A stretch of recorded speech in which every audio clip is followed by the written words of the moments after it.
এক ছিল ছোট্ট এক ছেলে, নাম তার লাবিব। সে ছিল খুব কৌতূহলী, কোনো জিনিসের গভীরে না গিয়ে শান্তি পেত না। এক সকালে ঘুম ভেঙে সে দেখল গ্রামের চারপাশে ঘন কুয়াশা। মা বলল, বাইরে যেও না, আজ কুয়াশার রাজ্যের দিন। কিন্তু লাবিব গেল। কুয়াশার মধ্যে হাঁটতে হাঁটতে সে পৌঁছাল এক গাছের তলায়, যেখানে ছিল এক রহস্যময় দরজা। দরজাটি খুলে দেখা গেল এক অন্য জগৎ, সব কিছু যেন হালকা, ধোঁয়াময়, স্বপ্নের মতো। সেখানে সে দেখল ভেসে থাকা দ্বীপ, উড়ন্ত মাছ, কথা বলা পাথর। হঠাৎ এক বুড়ো জাদুকর এসে বলল, তুমি এখানে কেবল একদিন থাকতে পারো, তারপর যদি ফিরে না যাও তুমি কুয়াশার মানুষ হয়ে যাবে।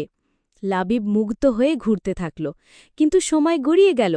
শেষ মুহূর্তে সে দৌড়ে ফিরল সেই দরজায়, ঠিক যখন কুয়াশা ঘন হয়ে উঠছিল। দরজা বন্ধ হওয়ার আগেই সে ঢুকে পড়ল। যখন সে ফিরে এলো তখন চারপাশ স্বাভাবিক, গ্রামের সকাল। কিন্তু তার পকেটে ছিল এক উড়ন্ত পাথর, যেন কুয়াশার রাজ্য এখনও তার সাথে আছে।